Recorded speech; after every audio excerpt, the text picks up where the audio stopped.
Video में हम रसायन विज्ञान के अंतर्गत तनु विलयनों के अणुसंख्य गुण का अध्ययन करेंगे। निकालने कोलिगेटिव प्रॉपर्टीज डाइल्यूटेड सॉल्यूशन। अब प्यारे बच्चों, पिछले दिनों हमने बताया था कि वह विलयन जिसमें विलायक के भार की तुलना में विलेय पदार्थ की मात्रा अत्यंत अल्प हो, तो ऐसे विलयन को क्या कहते हैं? डाइल्यूट सॉल्यूशन कहते हैं, तनु विलयन कहते हैं।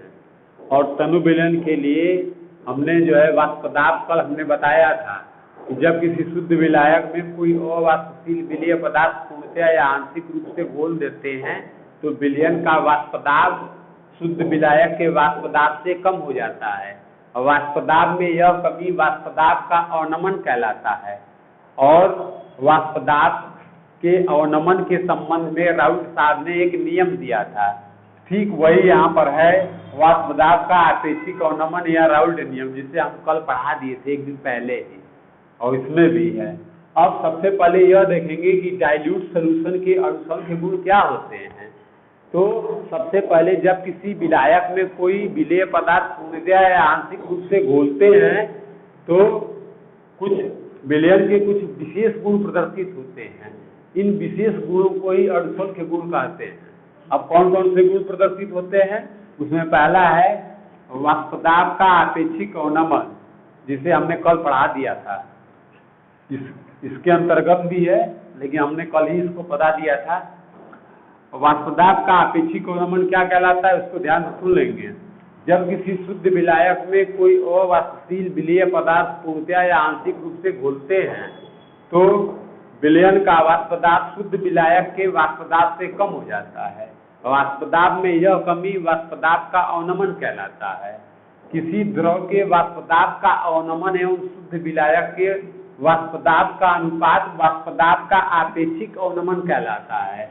किसी द्रव के वाष्पदाब के आपेक्षिक अवनमन के लिए राउल्ट साहब ने एक नियम दिया और उन्होंने बताया कि किसी द्रव का वाष्पदाब का आपेक्षिक अवनमन उसके विलयन के मोल प्रभाव के तुल्य होता है।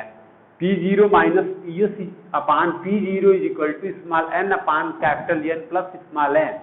कल हमने सिद्ध किया था और उसमें पुनः हमने माना था कि जो विलेय कण है वह अत्यंत अल्प हो, अर्थात स्मॉल n बराबर dn del n equal to 0। तो कुल मूलों की संख्या capital N plus small n होता है, तो स्मॉल n की जगह पे 0 कर देंगे तो कैपिटल N ही होगा। जब कैपिटल N ही होगा तो फिर हमने फार्मूला निकाला था P0 minus PS upon P0 is equal to small n upon capital N, और उसका मान 0 था, नीचे वाला का ना। अब उसमें हमने अंत में निकाला था कि P0 minus PS upon P0 is equal to small w upon small m multiple capital M upon capital W। इसे राउल्ट नियम भी कहते हैं। यहाँ तक हो चुका है। तो विलयन के अणुसंख्य गुण किसे कहते हैं ये तो समझ में आ गया ना, कि विलयन के वे गुण जो जब किसी पदार्थ को किसी विलायक में घोलते हैं तो विलयन बनता है, समांगी निकाय। लेकिन ऐसे तनु विलयनों में कुछ विशेष गुण प्रदर्शित होते हैं। उन्हीं विशेष गुणों को अणुसंख्य गुण कहते हैं। और ये 4 प्रकार के होते हैं: वाष्पदाब का आपेक्षिक अवनमन, क्वथनांक का उन्नयन, हिमांक का अवनमन और परासरण दाब। इसमें पहला हम लोग कल का अध्ययन कर चुके हैं। तो आज का हमारा जो मैटर होगा वह क्वथनांक का उन्नयन होगा। क्या होगा? क्वथनांक का उन्नयन। तो इस मैटर को हम जो है आज समझने का प्रयास करेंगे। सबसे पहले इसमें पहला जो शब्द है बच्चों वह क्वथनांक है। क्वथनांक का अर्थ होता है उबलना और उन्नयन मन होता है वृद्धि। तो क्वथनांक के ताप में कितनी वृद्धि हो, कहने का इसका अर्थ ये होगा। तो अगर आप इसका अर्थ समझ गए तो परिभाषा आप लिख सकते हैं। तो सबसे पहले जब किसी द्रव को गर्म करते हैं तो द्रव के अणु गैस के अणु में परिवर्तित हो जाते हैं। तो इस क्रिया को जो है हम क्वथन की क्रिया कहते हैं, यानी उबल रहा है। और उस ताप को जिस पर यह क्वथन की क्रिया होती है उसे क्वथनांक का ताप कहते हैं। जैसे जल है, तो जब आप जल को ले लेते हैं और हीट कर देते हैं नीचे से, तो हीट करते हैं तो भाप बनता है ना, जलवाष्प वेपर बनता है कि नहीं, वाटर वेपर। तो जैसे ही पानी वाटर वेपर के रूप में ऊपर हो जाता है तो उस समय जो टेम्परेचर होता है इसको नोट करते हैं, तो बॉइलिंग पॉइंट 100 डिग्री सेल्सियस आता है। यानी कि यह 100 डिग्री सेल्सियस वह ताप है जिस पर द्रव की बूंदों से गैस की बूंदों में या गैस के अणुओं में परिवर्तित हो गया। इसीलिए परिभाषा दी गई है कि जब किसी द्रव को गर्म करते हैं तो द्रव गैस के कणों में परिवर्तित हो जाता है। इस क्रिया को क्वथन की क्रिया कहते हैं और उस ताप को क्वथनांक का ताप कहते हैं। 100 डिग्री सेल्सियस बॉइलिंग पॉइंट जो है वाटर का होता है आपका। आगे कहता है कि जब किसी शुद्ध विलायक में कोई जो है अवाष्पशील विलेय पदार्थ घोल देते हैं तो विलयन जो बनेगा उस विलयन का क्वथन का ताप जो है शुद्ध विलायक के क्वथनांक के ताप से अधिक होता है। जैसे अगर पानी है 100 डिग्री सेल्सियस पर बॉइलिंग पॉइंट हुआ, उसमें कोई ऐसा पदार्थ हम घोल दिए जो वाष्पीकृत न होता हो, तो घोलने के बाद जो हमारा विलयन जब बन जाएगा उसके बाद फिर हीट करेंगे तो देखेंगे जो बॉइलिंग पॉइंट आएगा अब हमारा विलयन बन गया। क्या बन गया? ये तो विलायक का बॉइलिंग पॉइंट है ना। अब जब विलयन बन गया तो विलयन का बॉइलिंग पॉइंट जो देखा गया कि उसमें कुछ वृद्धि हुआ और 102 आया। मान लो कितना आया? 102 डिग्री सेल्सियस। तो शुद्ध विलायक के बॉइलिंग पॉइंट में और विलयन के बॉइलिंग पॉइंट में अंतर होगा। तो कोई भी अवाष्पशील विलेय पदार्थ जब घोल देते हैं विलायक में तो घोलने के बाद जो है उसके बॉइलिंग पॉइंट इंक्रीज होते हैं, वृद्धि होता है उसमें। तो क्वथनांक के ताप में यह वृद्धि, कितना की वृद्धि हुई है? 2 डिग्री सेल्सियस की। तो क्वथनांक के ताप में यह वृद्धि क्वथनांक का उन्नयन कहलाता है। उन्नयन मतलब वृद्धि हो जाना। तो इसकी डिफिनीशन हमें इसी तरह से देना है कि जब किसी शुद्ध विलायक में कोई अवाष्पशील विलेय पदार्थ घोलते हैं तो विलयन का क्वथनांक का ताप शुद्ध विलायक के क्वथनांक के ताप से बढ़ जाता है। क्वथनांक के ताप में यह वृद्धि क्वथनांक का उन्नयन कहलाता है। उन्नयन माने बढ़ जाना होता है। बात समझ में आया? और क्वथनांक के उन्नयन को एबीसी जो है डेल टीवी से डिनोटेट करते हैं। डेल टीवी किसे डिनोटेट करते हैं? डेल टीवी से। डेल का मतलब होता है अंतर, division of temperature of boiling point. Temperature माने ताप, बॉइलिंग पॉइंट माने क्वथन का ताप और डेल्टा का मतलब अंतर होता है। तो इसको अगर हम T0 माने, इसको शुद्ध विलायक के टेम्परेचर को T0 हम मान लिए, नीचे कर माने, और इस विलयन का जो टेम्परेचर है इसको कैपिटल T माने। तो ये बताओ T0 का मान अबव है कि कैपिटल T का मान अबव है? कैपिटल T का मान अबव है। तो इसका मतलब capital T is the temperature of boiling point of solution. यह सोल्यूशन का जो है टेम्परेचर है और तो इसका मान अधिक है T0 से। अतः कैपिटल T में से T0 को घटा देंगे, यानी विलयन का क्वथनांक का ताप माइनस विलायक का क्वथनांक का ताप। बात समझ आया ना? 102 में से 100 घटा देंगे तो जितना की वृद्धि हुई है वो डेल टीवी कहलाएगा। क्या कहलाएगा? क्वथनांक के ताप का अंतरण, हिंदी में बोलते हैं। क्वथनांक के ताप का अंतरण कितना का हुआ? अब आगे कहता है कि किसी शुद्ध विलायक में कोई अवाष्पशील विलेय पदार्थ घोल देते हैं तो उसके क्वथनांक के ताप में वृद्धि जो डेल टीवी होता है उस विलयन के मूललता के समानुपाती होता है। विलयन की मूललता को हम पिछले दिनों आप लोगों को वीडियो में पढ़ाए होंगे। मूललता स्मॉल m बराबर स्मॉल n बटा कैपिटल W मल्टीपल 1000 होता है, या इसको आप लिख सकते हैं स्मॉल w बटा स्मॉल m कैपिटल W और मल्टीपल 1000। ये मूललता का होता है आपका फार्मूला। 1000 ग्राम विलायक भार में उपस्थित, इसका नहीं आता है?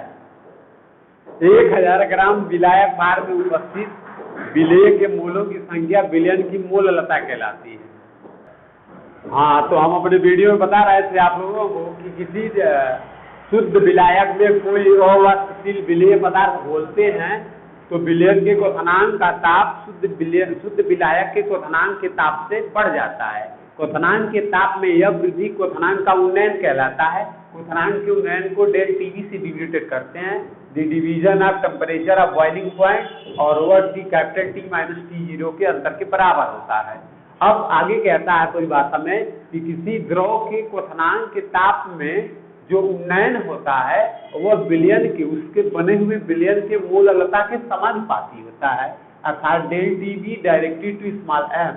बढ़ती मोललता को जो है बहुत पहले जो है हमने आप लोगों को बताया था वीडियो में कि small N upon capital W multiple 1000 होता है, अर्थात 1 किलोग्राम विलायक भार में उपस्थित विलेय के मोलों की संख्या विलयन की मोललता कहलाती है। तो फिर स्मॉल एम बराबर molality is equal to small W by capital small M multiple capital W और मल्टीपल 1000 है। इस वैल्यू को यहाँ पर जो है फिलअप करेंगे तो आपका हो जाएगा, ये हो जाएगा the del TB is equal to K B M. ये कांस्टेंट लगाते हैं। अब ये जो के है वो स्थिरांक है, लेकिन बी है, बी माने बॉइलिंग पॉइंट है। अब इसका जो नाम होता है ना, सबसे पहले इधर से फिर इधर से फिर इधर से लेते हैं। नाम कैसे लेते हैं ध्यान दीजिएगा। यह एम माने मोललता है ना, तो इसको लिखते हैं मोलल। मोललता शब्द से मोलल शब्द आया है, कहीं कहीं मोललता को मोलल भी लिखते हैं, मोलल सॉल्यूशन है। तो यम से मोलल आ गया। और यह डेल टीबी क्या है, क्वथनांक का ताप में वृद्धि है। तो मोलल और क्वथनांक के ताप में क्या हो रहा है, वृद्धि हो रहा है। तो वृद्धि को क्या लिखते हैं, उन्नयन। तो क्या लिखेंगे, उन्नयन। मोलल उन्नयन के माने स्थिरांक होता है।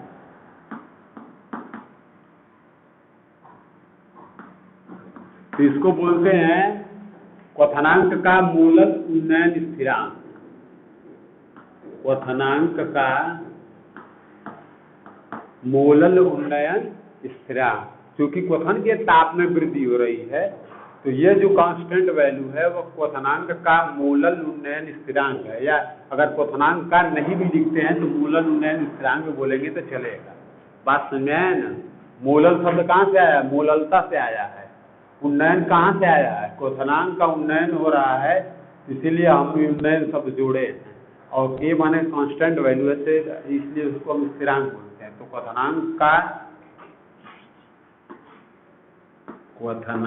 का मोलल उन्नयन स्थिरांक है। बात समझ में आई, ऐसे लिख देते हैं। अब इसको ही क्वेश्चन नंबर 1 मानिए, इसको इस क्वेश्चन नंबर क्या मानेंगे, सेकेंड। आप लोगों को दिख रहा है ना, तो इस वैल्यू को यहाँ पर फिलअप कर दीजिए। तो क्या हो जाएगा,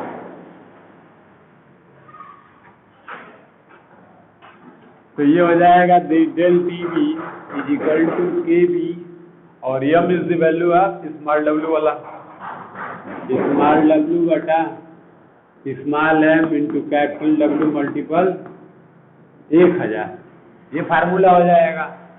अब ये जो अणुभार है, विलेय का भार बटा विलेय का अणुभार है, तो इसको इधर लेके आएंगे तो आपका फार्मूला हो जाएगा, आगे लिख देते हैं डेल टीबी। तो यम को इधर लेके आएंगे तो ये हो जाएगा आपको यम इज इक्वल टू 1000 को आगे कर दीजिए, इसको 1000 केबी डब्ल्यू बटा डेल टीबी नीचे आ जाएगा मल्टीपल कैपिटल डब्ल्यू। तो इस सूत्र का प्रयोग उसके लिए करते हैं जब विलेय का अणुभार निकालना हो तो इसका प्रयोग करेंगे। कहेगा कि यदि किसी विलयन के लिए उसका मोलल उन्नयन स्थिरांक का मान केबी बराबर दिया रहेगा और उस विलयन के क्वथनांक का उन्नयन का मान दिया रहेगा, विलेय का भार दिया रहेगा, विलाया का भार दिया रहेगा, तो इस फार्मूले का प्रयोग करके आप उस विलेय पदार्थ का अणुभार ज्ञात कर सकते हैं। या कभी कभार इसका मान दिया रहता है, केबी का मान दिया रहता है, स्मॉल डब्ल्यू का मान पूछ देता है, अणुभार दिया रहता है विलेय का। ये पूछता है कि विलेय पदार्थ कितना घोला गया था, स्मॉल डब्ल्यू का मान पूछता है, अणुभार दे देता है। यदि विलेय का अणुभार 242 हो, विलाया का भार दिया रहेगा, तो इस सूत्र से आप निकाल सकते हैं। बात समझ में आई ना? तो इसको जो है सबसे पहले आगे लिखेंगे, उसके बाद फिर आगे बढ़ेंगे। बोले तो लिखना स्टार्ट करते हैं। हेडिंग यही था आपका, क्वथनांक का उन्नयन। लग गया है ना? शुरू करें, बोलिए, लिखिए। जब किसी शुद्ध विलायक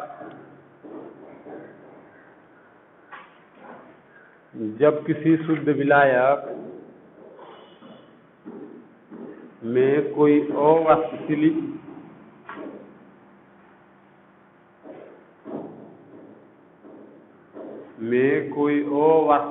विलेय पदार्थ घोलते हैं,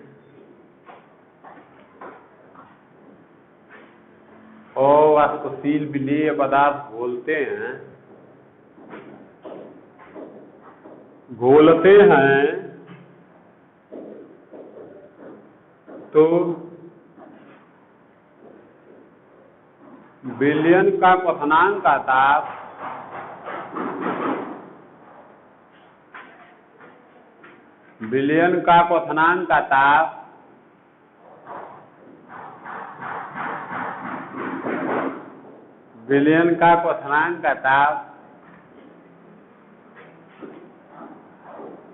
शुद्ध विलायक के क्वथनांक के ताप से, शुद्ध विलायक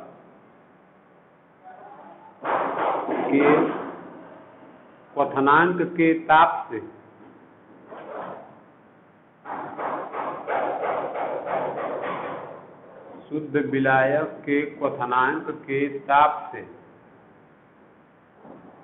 अधिक हो जाता है।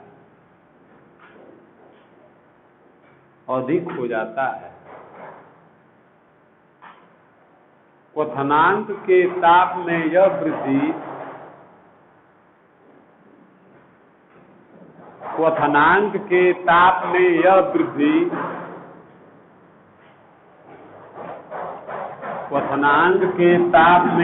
वृद्धि क्वथनांक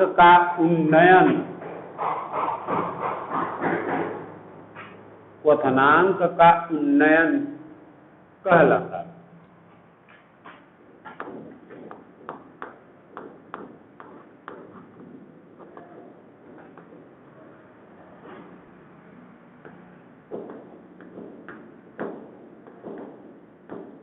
क्वथनांक का उन्नयन कहलाता है।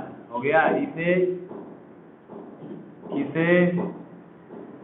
डेल टीवी से प्रदर्शित करते हैं।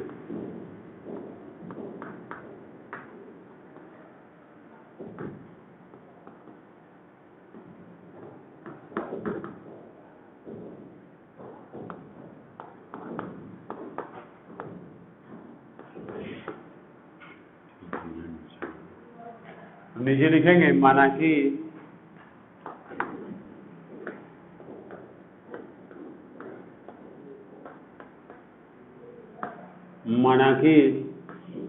किसी शुद्ध विलायक का क्वथनांक का ताप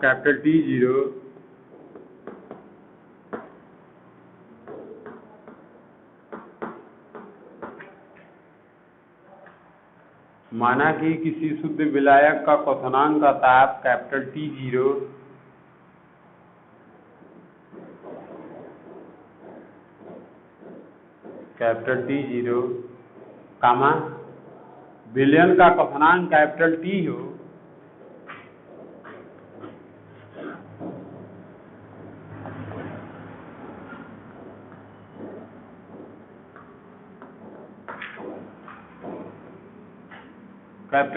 हो, देन तब capital T is above than T0, माने विलयन का क्वथनांक का ताप विलायक के क्वथनांक के ताप से अधिक होगा। ऐसे सिंबल दे देंगे। अतः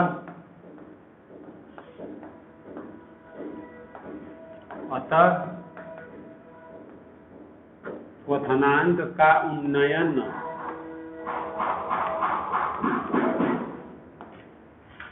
हाँ बोलो जी। क्वथनांक का उन्नयन को किससे प्रदर्शित करते हैं? डेल टीवी से। तो यह हो जाएगा डेल टीवी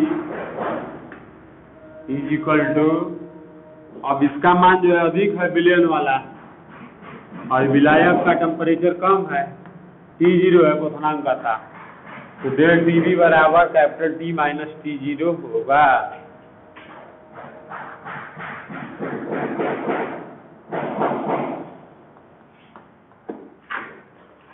डेल टीवी बराबर T माइनस T0 होगा। हो गया। अब आगे बढ़ते हैं।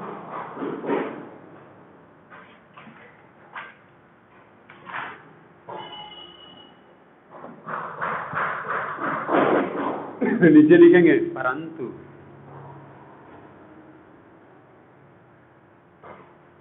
किसी द्रव के क्वथनांक का उन्नयन, किसी द्रव के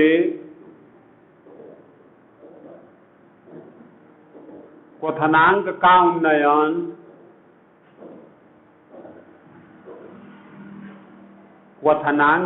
उन्नयन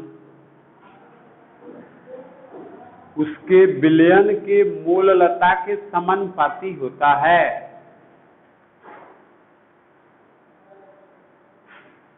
किसी द्रव के क्वथनांक का उन्नयन उसके विलयन के मूललता के समानुपाती होता है।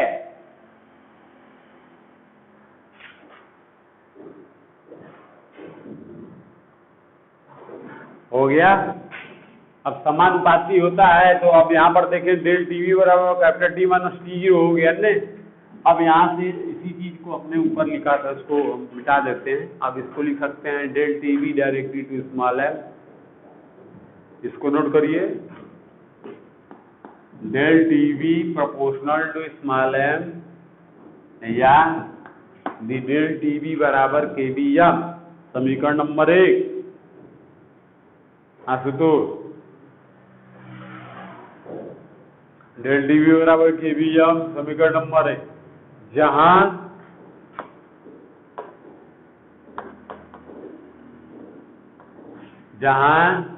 KB बराबर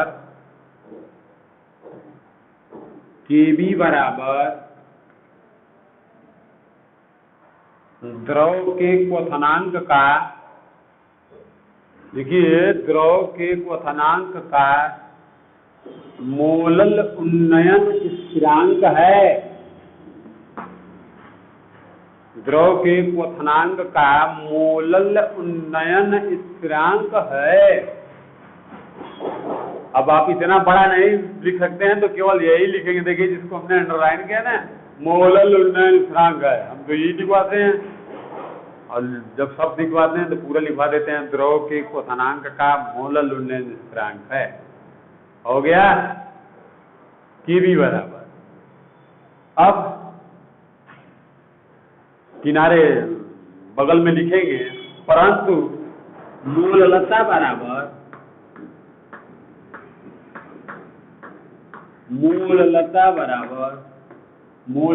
स्मॉल m बराबर स्मॉल n बटा W capital W, small n बटा कैपिटल W मल्टीपल 1000।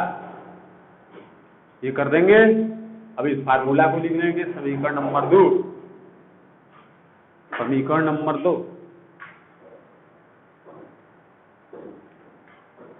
समीकरण नंबर 2 हो गया ना। अब लिखेंगे नीचे समीकरण 2 का मान, समीकरण 2 का मान 1 में रखने पर, समीकरण 1 में रखने पर, तो 2 का मान जो है 1 में ले जाके सेटिंग करेंगे m की जगह पे, मोललता की जगह पे। तो ये फार्मूला जो है आप सर जी निकाले हैं, डेल टीवी बराबर KB small w by small capital M under capital W 1000। इस फार्मूला को नोट करेंगे, फिर उसके नीचे इसको नोट करेंगे।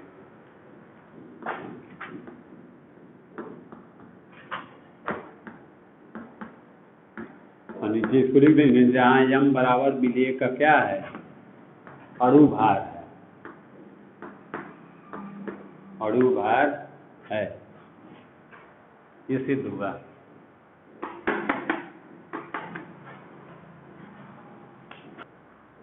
अब आगे जो है आपका है जो प्रोसीजर, वो हिमान का अवनमन है। तो तो हिमांक के अवनमन में, अभिषेक जी इधर देखिए, हिमांक के अवनमन में दो शब्द है, पहला हिमांक है, दूसरा अवनमन है। अवनमन का अर्थ होता है कम होना और हिमांक का मतलब होता है फ्रीजिंग पॉइंट। तो हिमकरण शब्द से बना है और हिमांक का ताप होता है।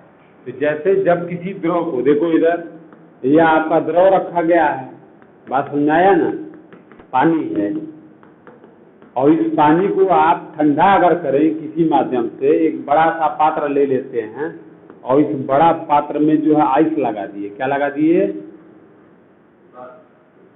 लोग नहीं बोलते हैं ना तो हमारे मनवा घबरा जाता है, आइस पाट लगा दिए। आइस पाट में यह रखा गया है बर्तन, और इसमें आइस रखा गया है और यह आपका जल है, ठीक।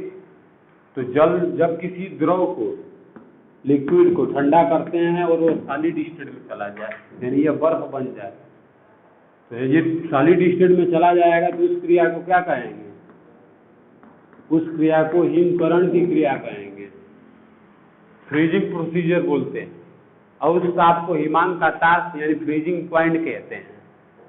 जब किसी द्रव को ठंडा करते हैं तो ठंडा करने के पश्चात द्रव की बूंदें ठोस के अवयव में या ठोस पदार्थ में परिवर्तित हो जाता है। इस क्रिया को हिमकरण की क्रिया कहते हैं और उस ताप को हिमांक का ताप कहते हैं, we call it freezing point. अंग्रेजी में बोले, जब any liquid state if the temperature is the T increase and the liquid state change now to the solid state, we call the procedure is the name of freezing procedure and we call the temperature is the freezing point।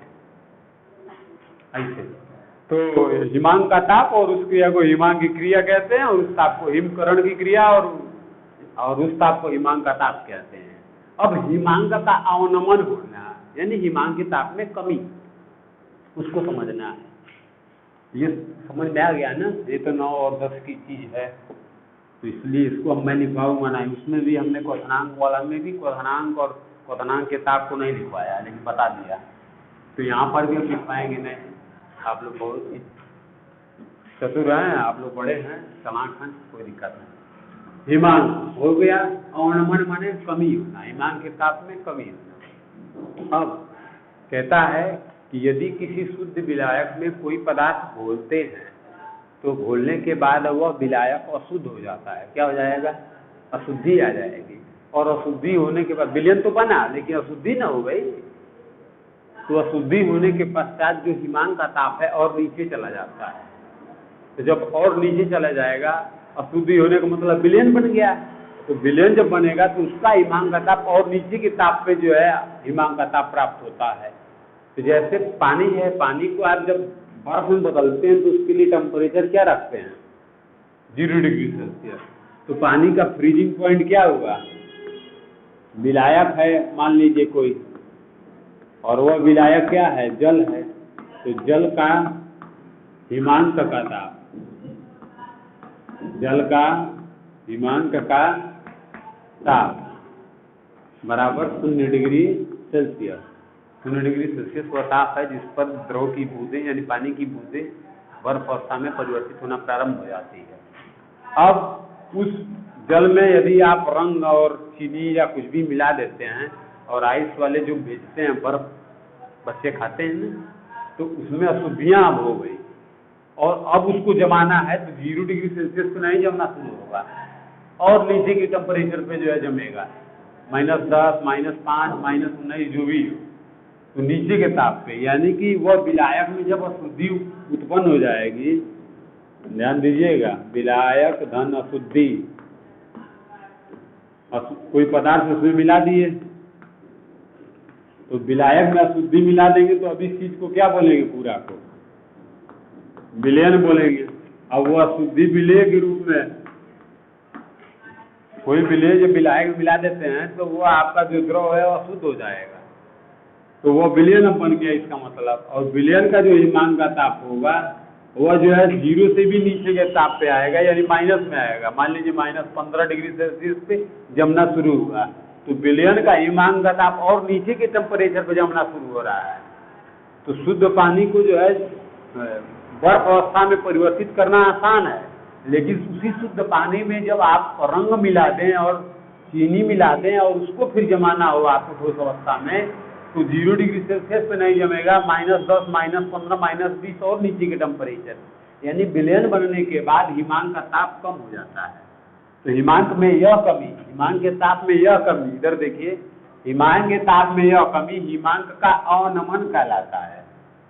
तो हिमांक के अवनमन को हम बोलते हैं del T F. Del माने division यानी अंतरण, T माने टेम्परेचर, एफ माने फ्रीजिंग पॉइंट का। तो हिमांक के ताप का अंतरण इसको बोलते हैं। और ये बताइए, जो विलायक का हिमांक का ताप है वो अधिक है और विलयन का हिमांक का ताप क्या है, कम है। इधर देखो, तो आपका T0 का मान एबव है और TS का मान कम है, तो विलायक के ताप में से विलयन का ताप बढ़ाएंगे इसको ऊपर, जब ऐसे करके लिखा जाता है इसको ऊपर T0 - TS हो जाएगा। तो जब किसी द्रव में कोई अशुद्धि मिला देते हैं या कोई विलेय पदार्थ मिला देते हैं, तो विलयन का हिमांक का ताप शुद्ध विलायक के हिमांक के ताप से नीचे चला जाता है। हिमांक के ताप में यह कमी हिमांक का अवनमन कहलाता है, जिसे हम डेल TF से डिनोटेट करते हैं। डेल TF बराबर T0 - TS, द टेम्परेचर। अब ये विलायक का आपका हिमांक का ताप है और ये विलयन का हिमांक का ताप है। तो विलायक का हिमांक का ताप जो है T0 इज एबव देन विलयन का हिमांक का ताप TS। तो T0 का मान एबव होता है और TS का मान जो है आपको कम होता है। तो फिर विलायक के हिमांक के ताप में से इसको जब घटाएंगे तो वो आपका हिमांक का ताप का अवनमन होगा, तो इसको डेल TF से डिनोटेट करते हैं, यानी कमी हो जाता है। तो पहले विलायक है, बाद में विलयन बना, तो विलयन के ताप में कमी हो गई। अब कितना की कमी हो गई, वो आपका अवनमन कहलाता है, डेल TF डिनोटेट करते हैं। और फिर आपको अवनमन जो है मोललता के समानुपाती होता है, तो इसको हम सिद्ध करेंगे। तो थोड़ा लिखते भी चलेंगे और आगे बढ़ते भी चलेंगे।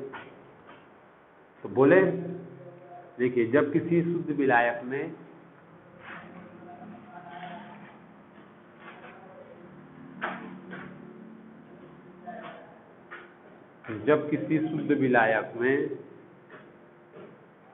कोई विलेय पदार्थ घोलते हैं,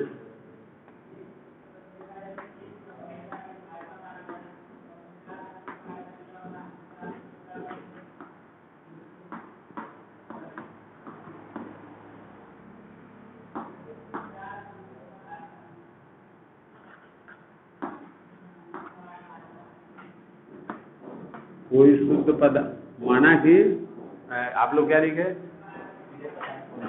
जब किसी शुद्ध विलायक में कोई विलेय पदार्थ घोलते हैं,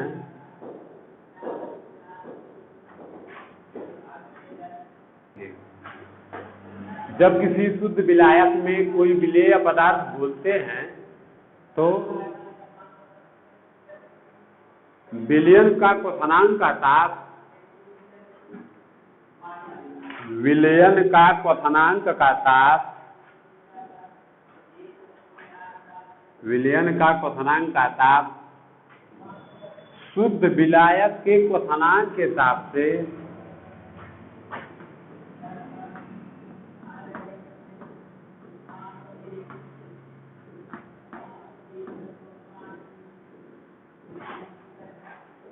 क्वथनांक लिख रहे हैं कि हिमांक लिख रहे हैं? हिमांक लिखिए, क्वथनांक नहीं।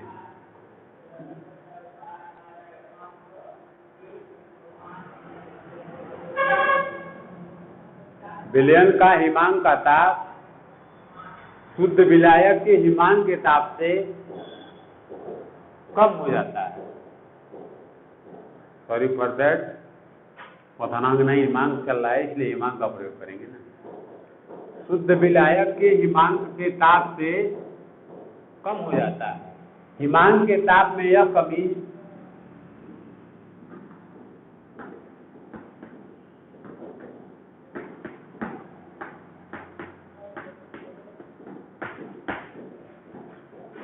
हिमांक के ताप में यह कमी हिमांक का अवनमन कहलाता है।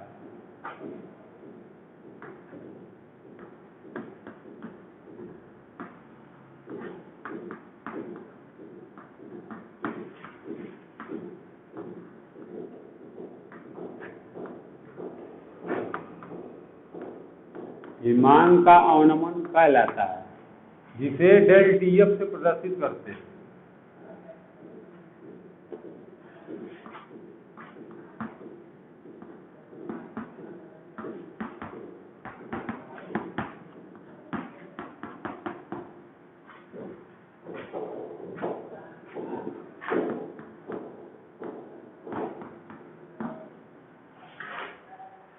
ध्यान दें, इधर हमने लिखा है, माना कि किसी शुद्ध विलायक का हिमांक का ताप कैपिटल T0 है और उसमें उस द्रव में जो है हमने कोई विलेय पदार्थ जब घोल दिया तो वह द्रव कैसा हो गया? अशुद्ध हो गया। अब इसको बोलेंगे अशुद्ध युक्त द्रव या विलयन कह सकते हैं, तो सीधा सीधा विलयन कहते हैं। विलयन का हिमांक का ताप जो है प्राप्त हुआ TS। अब कह रहा है कि TS का मान बहुत नीचे चला जाएगा, यानी TS का जो वैल्यू होगा बहुत नीचे चला जाएगा और T0 का मान बहुत ऊपर होगा।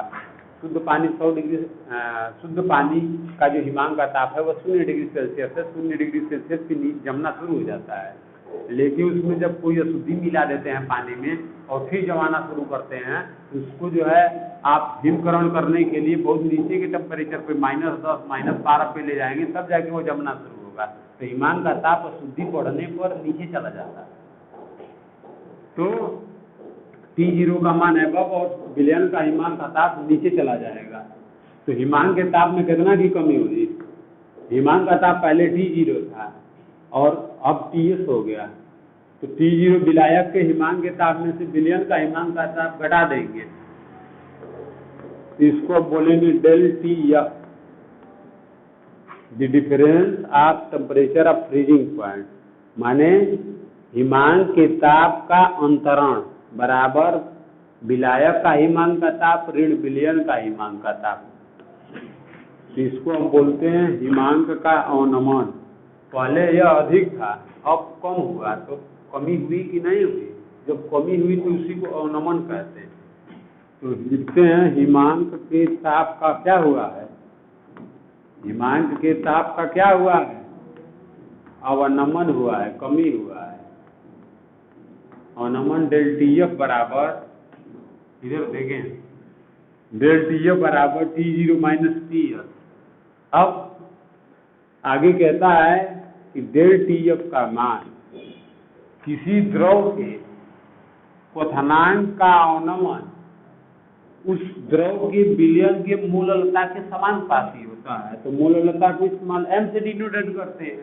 तो del TF directed to small m या del TF is equal to KFM, जहाँ KF जो है कांस्टेंट वैल्यू तो दिख रहा है, लेकिन इसको लिखते हैं जहाँ KF बराबर, अब ये बताओ यहाँ कौन सा शब्द है? यम है। यम माने मोललता। मोललता के लिए मोलल शब्द लेते हैं, एक मोलल।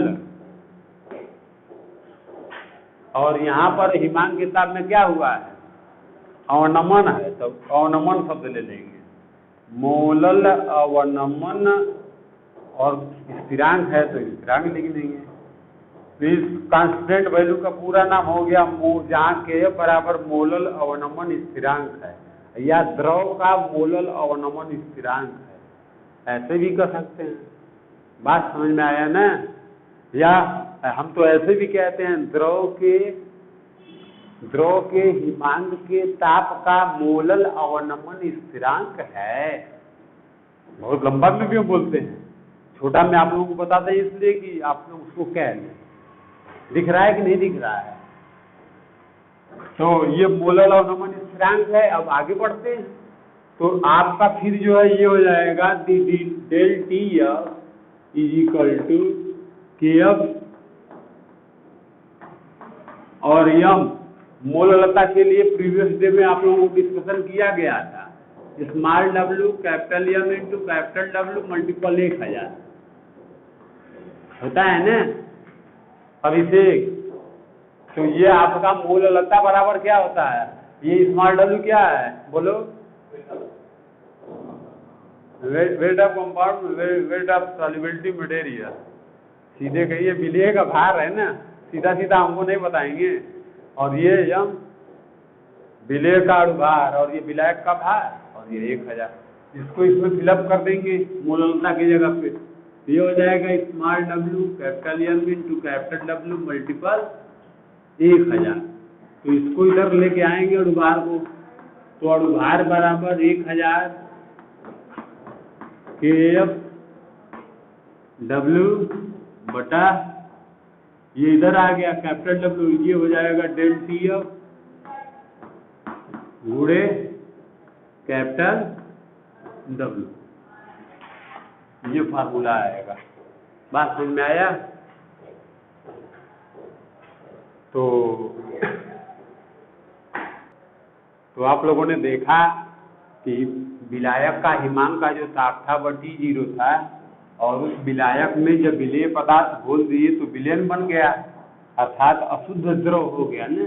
इस अशुद्ध द्रव को ही विलयन कहेंगे, और उस विलयन का हिमांक का ताप देखा गया तो वो Ts प्राप्त हुआ। अब T0 का मान जो है सदैव अधिक होता है और Ts का मान सदैव कम होता है। अब T0 का मान यदि अधिक होता है तो इसमें से इसको घटा देंगे, यानी विलायक के हिमांक के ताप में से विलयन का हिमांक का ताप घटा देंगे, तो हिमांक के ताप में कितनी कमी आएगी? वही हिमांक का अवनमन कहलाएगा। हिमांक के ताप का अवनमन, हिमांक के ताप में कमी होता, और उसको डेल TF से डिनोटेड करते हैं। अब आगे कहता है कि किसी द्रव के हिमांक का अवनमन उसके विलयन के मोललता के समानुपाती होता है। अब डेल TF बराबर ये प्रोपोर्शनल हटाया तो KF लगाया, जहाँ KF को मोलल अवनमन स्थिरांक कहते हैं, या द्रव के विलयन का मोलल अवनमन स्थिरांक है। अब KF यम की जगह पे मोललता का वैल्यू रखेंगे यहाँ पे, तो स्मॉल w बटा capital M into capital W multiple 1000।